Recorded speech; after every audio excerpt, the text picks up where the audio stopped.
Nolan Catholic High School is not just a campus made up of buildings, sports complexes, and parking lots.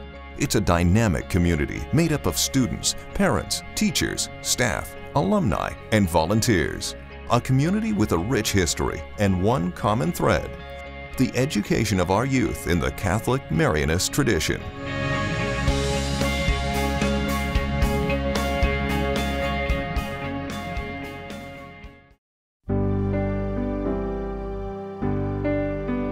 In 1961, the Marianist brothers joined the Sisters of St. Mary of Namur to usher in a new era of Catholic secondary education. A new co-institutional school opened on Bridge Street in East Fort Worth, combining the existing Catholic girls' school, Our Lady of Victory, and the Catholic boys' school, Laneri High School. The new school opened under the name and accreditation of Our Lady of Victory High School. The first students were the girls from OLV and the underclassmen boys from Laneri. In 1963, Laneri upperclassmen would make the final move to the Bridge Street campus and bring about the first class of mixed-gender graduates.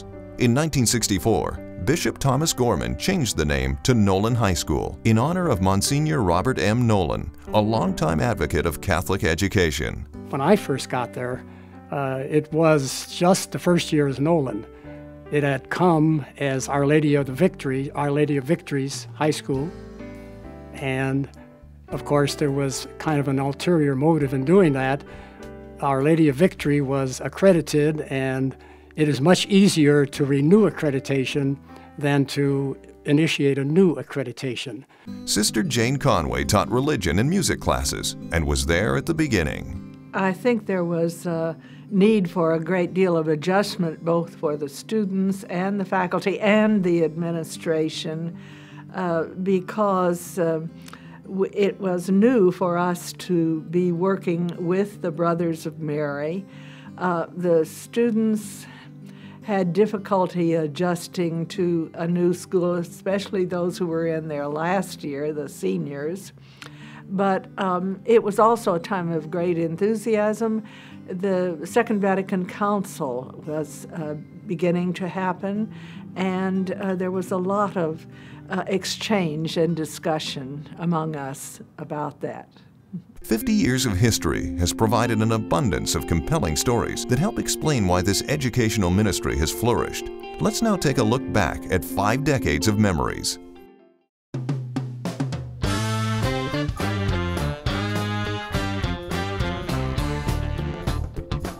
The 1960s and 70s were both turbulent and joyful times in U.S. history. In the 60s, the assassination of a U.S. president to the landing of a man on the moon. In the 70s, Saturday Night Fever to the Iranian hostage crisis. But in 1961, Nolan was a brand new school. Everybody was very, very excited that we were going to be the first class in this new school. And there were all these other kids there, and some of them we knew from playing sports through with the other Catholic schools, but there were some other kids we didn't know that were there, and just everybody waiting for the doors to open and going in, and we didn't have to wear uniforms for the first month or so of school, and then going in and just everything was new. It was that new car smell, except it was a new school. All the books were new, everything was new. It was new and different. Initially, the boys and girls were kept separate. Brother Richard Dix arrived in 1963 as a school administrator and explains how the school merged the boys and girls together. The first thing that happened was Sister Eleanor, who was principal of the girls' division, asked if one of our teachers could teach one of their courses because they lost their typing teacher, and John Friday taught typing, and could he teach one of the girls' courses? Okay, he did. So we started to do that. Then what happened, we would have, say, 3 boys, too many for some class, and the girls had room in their class. So they would go into one of their classes, and same with the girls. Sister Eleanor would say, I have 5 girls for U.S. history, could they be in Brother Charles' room?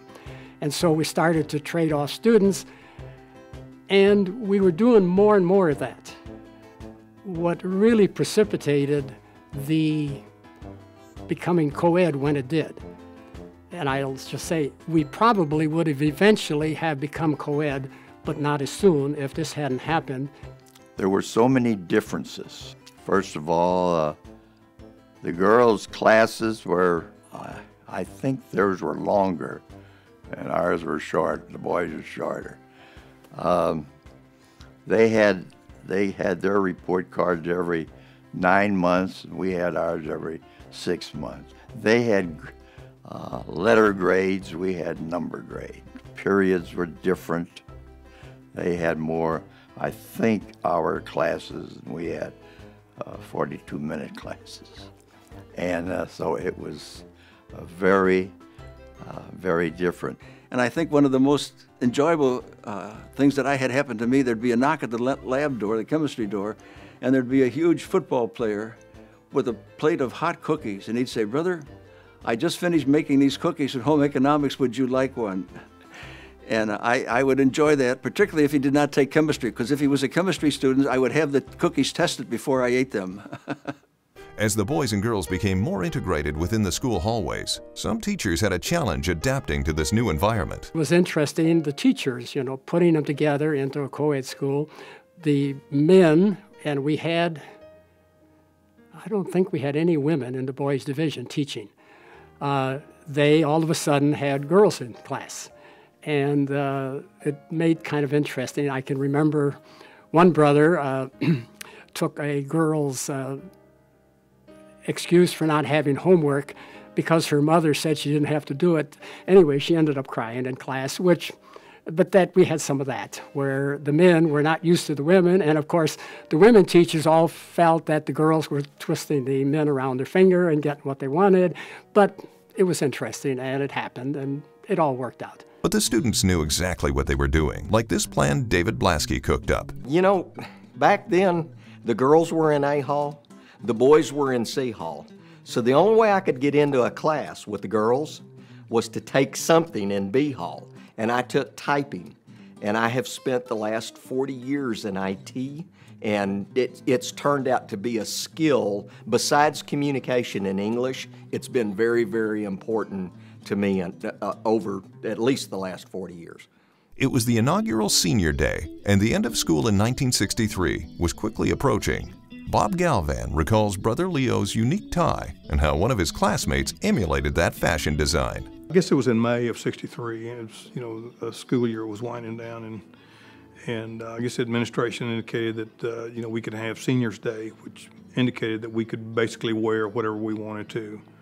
How outrageous we wanted to wear, a piece of clothing or whatever, and so we took, some of our classmates took some real liberties with that, and Brother Leo was known for always wearing his ties in a certain way that sort of pronounced the knot in his particular tie, and so as a result, one of my classmates, John Beal, very artistic type person, ended up somewhat mocking Brother Leo's tie by attaching a coat hanger onto the base of his tie and extended his particular tie all the way out as far as it would go, and then the very tip of it would just sort of dangle down.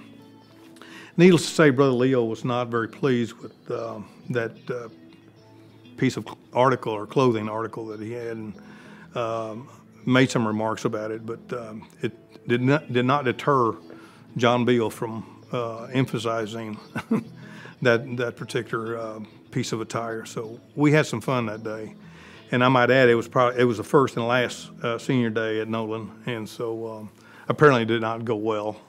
In the 70s, the environment inside and outside of Nolan saw great change. The school was now part of the newly formed Diocese of Fort Worth under Bishop John J. Casada and united under one Marianist administration. The popular television show, Welcome Back, Kotter, found its way into Nolan. Sister Joan Markey recalls how Nolan's version of the Sweat Hogs and Smart Girls helped her win Teacher of the Year award. The class of 1978 was a stellar class. And they divided themselves automatically into the Sweat Hogs and the Smart Girls. That was the days of Welcome Back, Kotter. And that was the year that they stuffed the ballot box and I got elected Teacher of the Year. strictly because the Sweat Hogs and the Smart Girls stuffed the ballot box. That was really fun. The students basically were very generous and full of school spirit, and I thought I was one of the best students that I've ever been associated with in all my careers.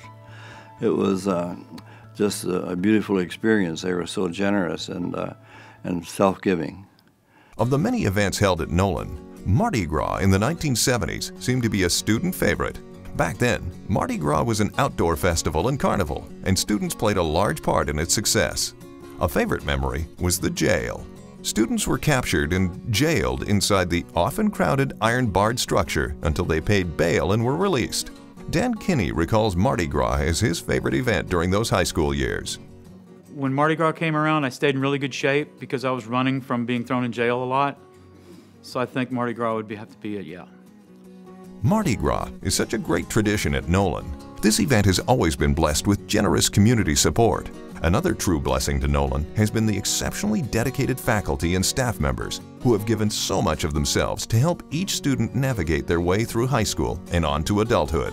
Here are some comments from a few former students on what Nolan and its teachers have meant to them.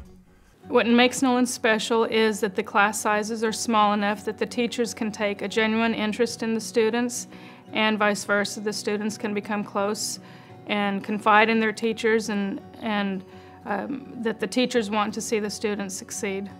Brother Thompson was a homeroom teacher. It was his first year as a brother. And so we went through Nolan, my 4 years, Brother Thompson was here, and he was always a guy that you could talk to. I was a very shy kid when I walked in as a freshman. I graduated from St. Mary's of a class of 12. So for me to come in here, and it helped me develop who I was. It helped me be confident. It helped me realize that people, if you're nice to people, there was extraordinary friendship in this class. It's the fact that, you know, freshmen, sophomores, and juniors, even though you graduated ahead of them, they still know who you are. And I liked that, and it made me feel very confident, made me feel much of a people person. I wasn't shy as much anymore. And again, and also the fact that, you know, friendship will last forever. No matter what, these people are, you're tied to them for the rest of your life, for one thing. And pride, too, because, again, didn't know it as much. You take advantage of the fact that you went to Nolan. But when you tell people, oh, what high school did you go to? And you say Nolan, they have a tendency to go, oh, and, you know, they took it wrong. You know, you must be a rich kid. But, you know, my parents blessed me very much by putting me in a totally parochial school all my life. So it was very protection. So it was a good feeling. It gave me a lot of confidence, like I said.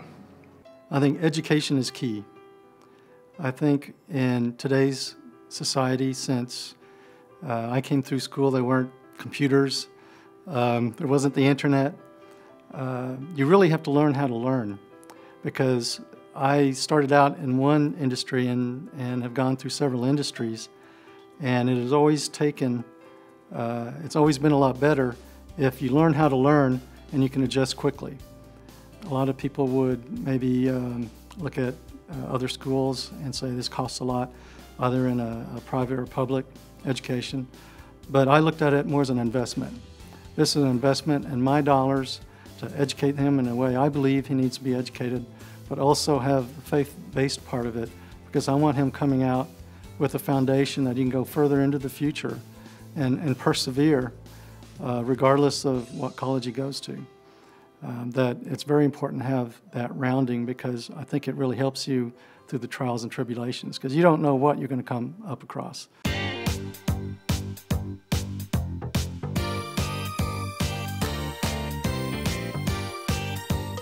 The 80s and 90s saw the U.S. hockey team win an Olympic gold medal, the birth of the personal computer, Hands Across America, the Waco standoff, and the World Wide Web gained mainstream adoption. By the year 1995, Nolan had grown to more than 1,000 students. Nathan Chapman recalls the Nolan football team record in the 80s. We were at the end of a, I don't know, 6.5-year, 7-year losing streak in football. We held the national record for most games without a win, yet I had classmates who day in and day out went out on the football field, practiced, and tried, and they did eventually break that streak. But Michelle Doskasol remembers another side of football games. even though we were killed and crushed. But being on the drill team and being part of that Friday night community was really a lot of fun. The dances were great, and the pep rallies were, it's just a great time in your life. You know, carefree and just all happy-go-lucky kind of stuff. Whether on the field or in the classroom, Nolan coaches have always played an important role in our students' formation.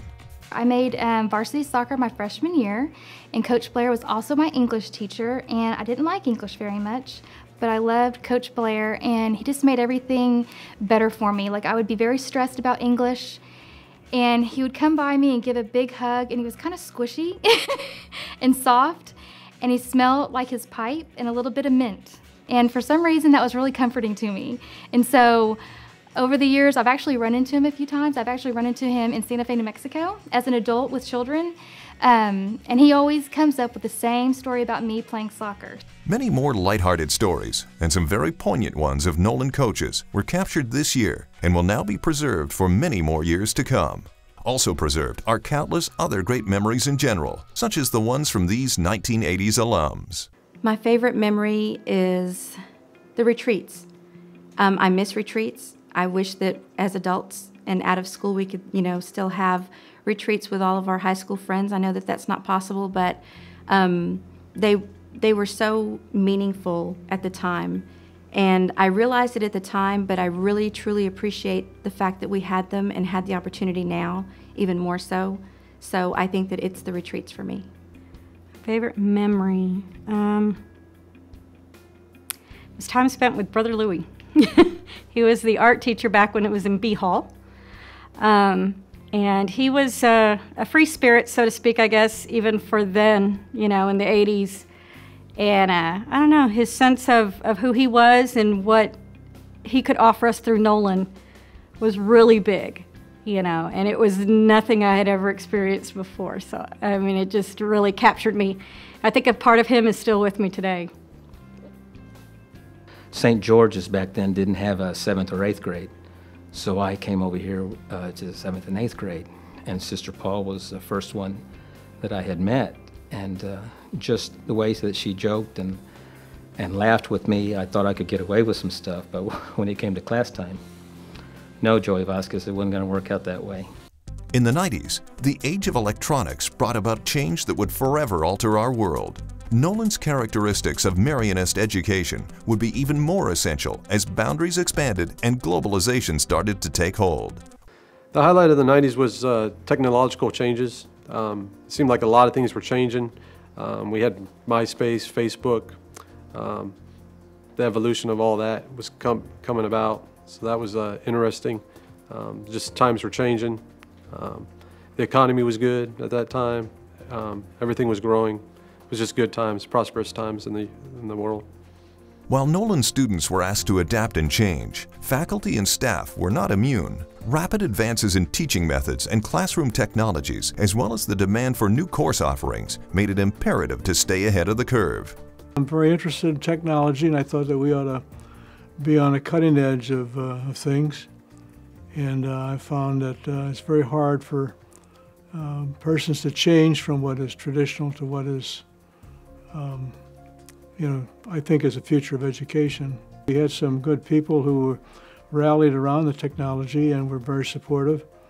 And we were able to do things that as president, I couldn't have done if I were just a teacher in the school. I was able to gather the resources and the personnel, and eventually won a lot of people over to my side in that area. I hope it's paid off. The challenge came not only from adapting to new courses and technologies, but in maintaining focus on the community and spiritual values that provided the foundation of a Nolan Catholic education. Father Paul Newman tells us what he found when he returned to Nolan in 1998. When I came back in 98, that whole year, I was amazed at how strong that family spirit was. Then it was a co-educational school already then, but for many years.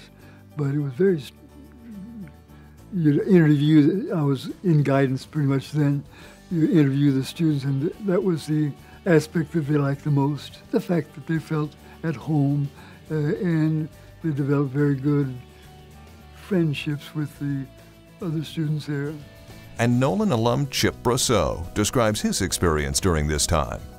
It's a large enough school that you have a diverse environment, yet it's small enough that everybody in the cafeteria knows each other, and you can sit at the cafeteria table next to somebody like Jay Stegall, and every time a girl walked by and raked her fingers over the wrinkles on the back of his head, he squealed every time.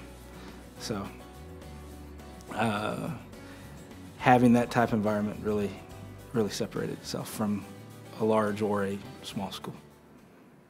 It wasn't all fast-paced and hectic, though. Students found an escape in the Student Center, a teacher-free zone that offered students a chance to hang out between mods. Sherry and Stephanie Mahoney remember it well. We got to have the Commons for, I think, 2 years for me before they did away with it. So we got a little bit of the Commons before this actual room was the Student Center, I think, before they turned our cafeteria into the Commons. So we got the old Student Center before they did away with it. And so we got to play pool and study hall and hang out and have TV and have a room that was teacher-free for a couple hours until they did away with it. And then they turned this room into, it was actually a dance studio. But we had a room that was actually teacher-free, and it had a pool table and television set, and we watched the Waco standoff in it. I think is going to be playing pool in the Student Center. That's what I remember the most as being class of the 90s. The Student Center provided many fun times at Nolan, but these 90s alums share additional thoughts on what they took from Nolan and what has helped them the most since graduation. I found that when I went to college, that if the teachers had not assigned homework for some of my classes, I wouldn't have had to go because I had already learned everything that they were teaching me in that course. I had learned it here. And I think Nolan also gave me a strong sense of social justice and service that has informed the way I look at the world and a lot of the choices I've made in my personal and professional career. I think the wearing the uniforms makes you put yourself out there more, like make more of a first impression, make your personality stand out more rather than relying on your clothes. Or with your clothes, maybe some of those little subtle cues, people with their jewelry or their shoes or their makeup or whatever, just trying to get that little bit of personality through. So I try to be really friendly and meet people and get to know them and get them to know me on a personal level rather than making judgments based on exterior type stuff. Jay Stegall remembers his sophomore year was the best and worst of his years at Nolan. The highlight of my 4 years here at Nolan actually came when I was a sophomore. I had an unfortunate accident happen to my home. House burned down, and I was just absolutely amazed at how the Nolan family rallied around my family and came through in our time of need, really supplying me with more than what I had the day before the fire.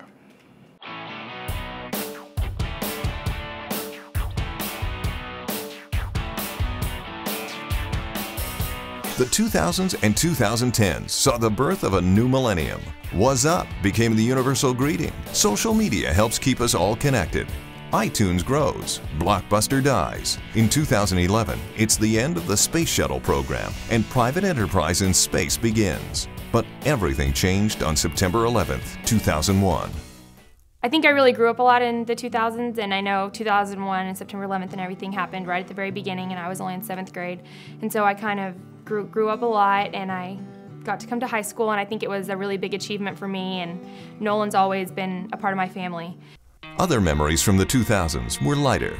When I was a senior, we put together a group that's still going strong at Nolan right now, as far as I can tell, 5 years later, called the Norsemen, and just been really proud to come back and see that it's still going on, that it's It's a group that supports all the athletic teams, that just gives some of the guys an outlet to show their school spirit, and just really glad to see that it's still something that stands at Nolan.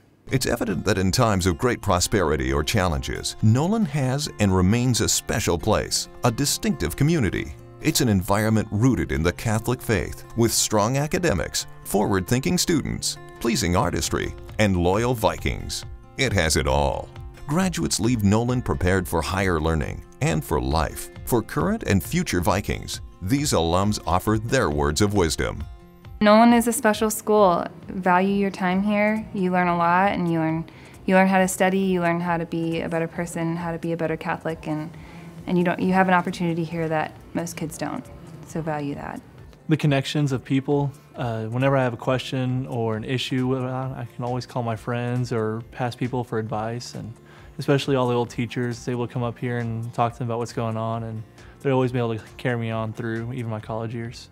Once you're a part of the community as an incoming freshman, you are part of this community for life, and it doesn't matter if you graduate or don't graduate, if you come back to teach or send your kids here. Once you're part of the Nolan community, you're always that, and it's always a sense of home. You can go away for years and come back, and it still feels like home. Walk in those hallways, you feel like you belong. You may not even know any of the teachers or any of the students or anybody here, but it's just a sense of belonging, a sense of community, just a sense of home. In Nolan's 50-year history, more than 9,000 alumni and nearly 700 faculty members have graced its hallways. What has been the attraction? Nolan President Father Richard Villa explains. Most of our students come to us from the diocesan elementary schools and have a strong foundation in their Catholic faith already.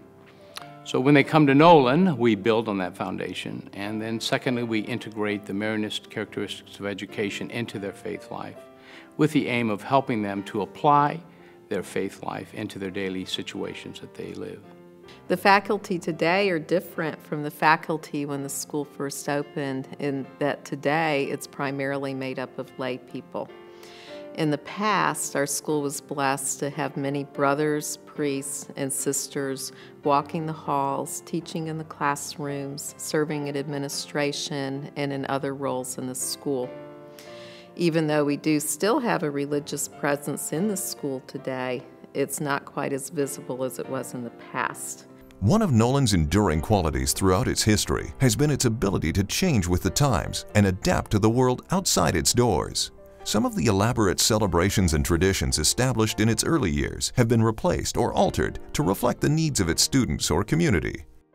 In the past, students were able to participate in elaborate celebrations such as the May crowning of the statue of Mary, the citywide procession for the honoring of Christ the King, and a living rosary.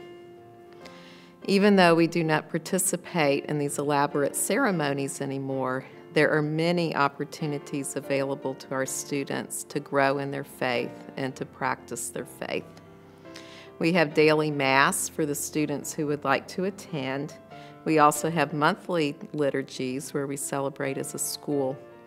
We have regular availability for the Sacrament of Reconciliation, and we celebrate First Friday Adoration each month.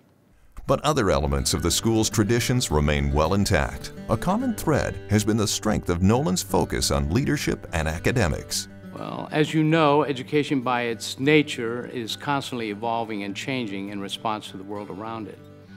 Nolan was the first high school in the area to require computer credit for graduation. We have the longest running ecology program of its kind, and it teaches our students primarily to appreciate and care for the earth and its resources. More recently, in light of the highly technological world that we live in, we have responded to the need for scientists and engineers by expanding our pre-engineering program, which we initiated in 2008. In addition, we have enhanced programs in the areas of global social studies and advanced mathematics. Another common thread is the distinct experience Nolan provides. While it may be hard to pinpoint the exact qualities that make the Nolan experience unique, these alums explain what that experience means to them. I think the presence of God makes Nolan special. It's very strong here, and You can feel it in the halls. And my daughter goes here now, and she talks about it, and she talks about how grateful she is that she goes to a Catholic school where they're able to acknowledge God and to pray to God and to talk about different religions and all these different things that encompass God, and without it, how bleak it would be if she were in a public school where she couldn't appreciate that. It's a unique experience that I feel very blessed to have had, and a lot of people that I've met since high school are envious of my experience, and I would say to keep up with the friendships that you make here, because, and even the people you didn't know as well, you'll have a special bond that you may not realize, but you'll really appreciate in all the years to come. The Nolan experience, in my mind, is simply that. It is truly an experience.